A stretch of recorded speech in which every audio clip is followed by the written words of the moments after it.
Epistle of James chapter 5 versus 7. ഒരു വാക്യം മാത്രം വായിക്കും. Chapter 5 versus 7. Epistle of James, യാക്കോബിൻ്റെ ലേഖനം 5-ാം അധ്യായം. ആ ആ ആ ആ ആ ആ ദീർഘക്ഷമയോടിരിക്കുന്നുവല്ലോ. മതി. എന്നാൽ സഹോദരന്മാരെ, കർത്താവിൻ്റെ പ്രത്യക്ഷത വരെ ദീർഘക്ഷമയോടിരിപ്പീൻ. Praise the Lord. നാം ചെയ്ത കർത്താവിന് വേണ്ടി അധ്വാനിക്കുകയും ദൈവത്തിൻ്റെ പ്രവൃത്തിക്ക് വേണ്ടിയൊക്കെ നാം ആവലോടെ ആയിരിക്കുമ്പോൾ അതിനകത്ത് എന്താവശ്യമാണ്? ഒരു പ്രത്യേക ഘടകം അവിടെ യാക്കോബ് സൂചിപ്പിക്കുകയാണ്. കർത്താവിൻ്റെ പ്രത്യക്ഷത വരെ ദീർഘക്ഷമയോടിരിപ്പീൻ. കണ്ടോ, ഒരു വെയിറ്റിംഗ് ഉണ്ട് അല്ലേ? ഏതൊരു കാര്യത്തിനും ഒരു വെയിറ്റിംഗ് ഉണ്ടല്ലോ. നമ്മളിവിടെയൊക്കെ എന്തുമാത്രം പ്രോസസ്സിങ് കഴിഞ്ഞാണ് ഇവിടെ അയർലൻഡിലേക്ക് വന്നത് അല്ലേ? ഒരു സുപ്രഭാതത്തിൽ നമ്മൾ ചിന്തിച്ചു, അതിൻ്റെ പേപ്പർ വർക്ക്, ഇന്നും പേപ്പർ വർക്കുകൾ നടന്നുകൊണ്ടിരിക്കുക അല്ലേ? ഇന്നും നമ്മുടെ ദൈവമക്കൾ പലരും വിസയുടെ പ്രോസസ്സിങ് പേപ്പർ വർക്കുകൾ ചെയ്തുകൊണ്ടിരിക്കുന്നു. നമ്മുടെ പ്രിയപ്പെട്ടവരൊക്കെ ഫാമിലിയെ കൊണ്ടുവരാൻ ഇന്നും അവർ പ്രവർത്തിച്ചുകൊണ്ടിരിക്കുന്നവരാണ്. അപ്പോൾ എന്തുമാത്രം ക്ഷമയോടെ ഓരോ പേപ്പർ, ഇനി എന്തെങ്കിലും പേപ്പർ വേണമെന്നോ ഇനി പറയുമ്പോൾ അടുത്ത് നമ്മൾ അയച്ചു കൊടുക്കുന്നു, പിന്നെ ഇങ്ങോട്ട് അയക്കുന്നു, പിന്നെ അങ്ങോട്ട് അയക്കുന്നു. എന്തുമാത്രം കാര്യങ്ങളാണ് നമ്മൾ ചെയ്യുന്നത്. നമ്മളൊരു പരാതിയും പറയാതെ അടുത്തത് നമ്മൾ അയച്ചു കൊടുക്കും അല്ലേ? ഇനി വിസയുടെ പിന്നെ അതോറിറ്റി എന്തെങ്കിലും ഇങ്ങോട്ട് അയക്കുമ്പം നമ്മുടെ ആവശ്യമായതുകൊണ്ട് നമ്മൾ ഒരു പരാതിയും പറയാതെ എന്ത് വേണമെങ്കിലും അയച്ചു കൊടുക്കാൻ തയ്യാറാണ് അല്ലേ? നമ്മുടെ ആവശ്യമാണ് അത്. അങ്ങനെയെങ്കിൽ കർത്താവ് നമുക്ക് വേണ്ടി ഒരുക്കിയിരിക്കുന്ന അനുഭവത്തിന് വേണ്ടി എപ്രകാരം നാം ദീർഘക്ഷമയോടിരിക്കേണ്ടത് ആവശ്യമാണ്. ദൈവമക്കളെ, ഒരു കൃഷിക്കാരൻ ഭൂമിയുടെ വിലയേറിയ ഫലത്തിന് വേണ്ടി കാത്തുകൊണ്ട് മുൻമഴയും പിന്മഴയും അതിന് കിട്ടുവോളം ദീർഘക്ഷമയോടെ ഇരിക്കുന്നുവല്ലോ. ദൈവത്തിൻ്റെ രാജ്യത്തിനകത്ത് ഏറ്റവും വലിയ ഒരു ക്വാളിറ്റി അവിടെ പറയുകയാണ്. ദീർഘക്ഷമയോടെ ദൈവം ചെയ്യുന്ന പ്രവൃത്തിക്ക് വേണ്ടി ആവലോടെ കാത്തിരിക്കേണ്ടത് ആവശ്യമാണ്. കർത്താവ് നിശ്ചയമായും ദീർഘക്ഷമയോടെ കാത്തിരിക്കുമ്പോൾ അവൻ പ്രവർത്തിക്കുന്ന ദൈവമാണ്. അവൻ്റെ പ്രത്യക്ഷതയിൽ ഹല്ലേലൂയ നമുക്ക് വേണ്ടി അനുഭവങ്ങളെ ഒരുക്കുന്ന ദൈവമാണ്.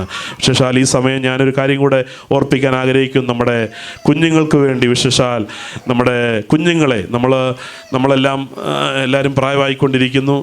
നമ്മൾ ഇനി എത്ര പ്രായമാതിരിക്കാൻ നമ്മൾ ശ്രമിച്ചെന്ന് പറഞ്ഞാലും നമ്മളൊരു ദിവസം പ്രായമാകും. ഈ ചില വണ്ടി എത്ര നമ്മൾ മെനിക്ക് കൊണ്ട് നടന്നു പറഞ്ഞാലും നമ്മൾ എന്നാൽ നമ്മൾ ഇവിടെ ഫ്രണ്ടിൽ ഇരിക്കുന്ന കുഞ്ഞുങ്ങൾ, പുറകിലിരിക്കുന്ന എല്ലാം ഉണ്ട്. ഈ കുഞ്ഞുങ്ങൾക്ക് വേണ്ടി നമ്മളാലാവുന്ന കാര്യങ്ങൾ നമ്മൾ അവർക്ക് ചെയ്തു കൊടുക്കുക. അങ്ങനെയാണെങ്കിൽ നമുക്ക് ചെയ്തു കൊടുക്കാൻ പറ്റുന്നൊരു കാര്യം കഴിഞ്ഞ ആഴ്ച നമ്മൾ ചിന്തിച്ചു. എന്താണ്? അവർക്ക് വേണ്ടി ഒരു സെഷൻ നമ്മൾ ക്രമീകരിക്കുന്നു അല്ലേ?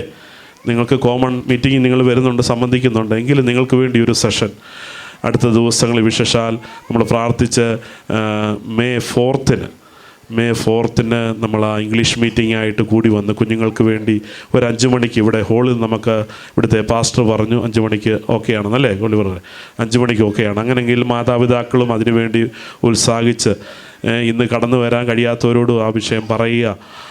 കുഞ്ഞുങ്ങളെ കൊണ്ടുവന്ന് ആ സെഷനിൽ പങ്കെടുക്കുന്നെങ്കിൽ നിശ്ചയമായിട്ട് ഈ ദേശത്ത് പാർക്കുമ്പോൾ നമുക്കറിയാം പലവിധമാകുന്ന കുഞ്ഞുങ്ങൾക്ക് സ്കൂളുകളിൽ അവരായിരിക്കുന്ന കോളേജുകളിലൊക്കെ പലവിധ സംഘർഷങ്ങളുണ്ട്, ചലഞ്ചസ് ഉണ്ട്.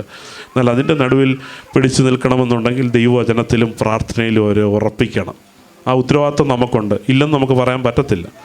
അവർക്ക് നമ്മൾ കഴിക്കാൻ കൊടുക്കുന്നുണ്ട്.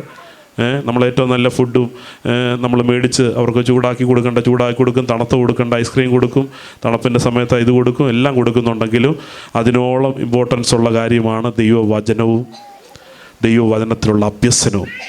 ഞാൻ കഴിഞ്ഞ ദിവസം കാലം അച്ഛനോട് ഇങ്ങനെ പറഞ്ഞപ്പോഴത്തേക്ക് ഞാൻ പറയാൻ, നമ്മളൊക്കെ ഇന്ന് ഈ ദൈവറിലായിരിക്കുന്നത് ഒരു ദിവസം കൊണ്ട് വന്ന് ചെയ്യുന്ന കാര്യങ്ങളല്ല.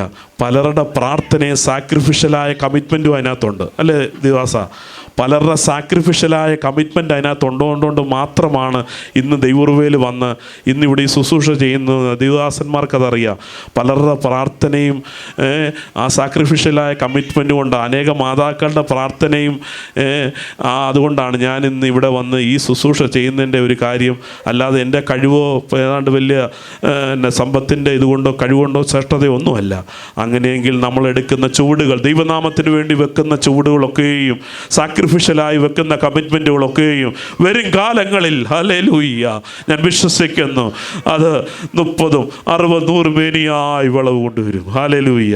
അതിനായിട്ട് വീൺ ബ്രദർ അത് കോർഡിനേറ്റ് ചെയ്ത് കാര്യങ്ങൾ ചെയ്യുന്നതാണ്. മറ്റ് പ്രിയപ്പെട്ടവരെ അതിനകത്ത് ആ ശുശ്രൂഷകളിൽ പല സെഷനുകളായിട്ട് നമുക്ക് കുഞ്ഞുങ്ങൾക്ക് വേണ്ടുന്ന ആലോചനകളെ കൊടുക്കുവാനായിട്ട് വീൺ ബ്രദർ അത് കോർഡിനേറ്റ് ചെയ്ത് കാര്യങ്ങൾ ചെയ്യും. കർത്താവ് നമ്മളെ സഹായിക്കും. എല്ലാവർക്കും ദിവസം എഴുന്നേറ്റ് നിൽക്കാം. Hallelujah, hallelujah. അപ്പോൾ നിങ്ങളത് എഴുതിയിടുക. സാറ്റർഡേ വരുന്ന May 4th ഈവനിങ് 5 PM നമുക്ക് ഈ ചർച്ച് ഹാളിൽ വെച്ച് തന്നെ ആ ഒരു ശുശ്രൂഷ നമ്മളത് ആരംഭിക്കുകയാണ്. ഒരു പാട്ട് പാടി നമുക്ക് ഒടുവിലായിട്ട് ജോൺസൺ അച്ചായൻ പ്രാർത്ഥിക്കും. ഒടുവിലായിട്ട് പ്രാർത്ഥിക്കും. ഒരു പാട്ട് പാടി നമുക്ക് കർത്താവിന് മഹത്വം കൊടുക്കാം.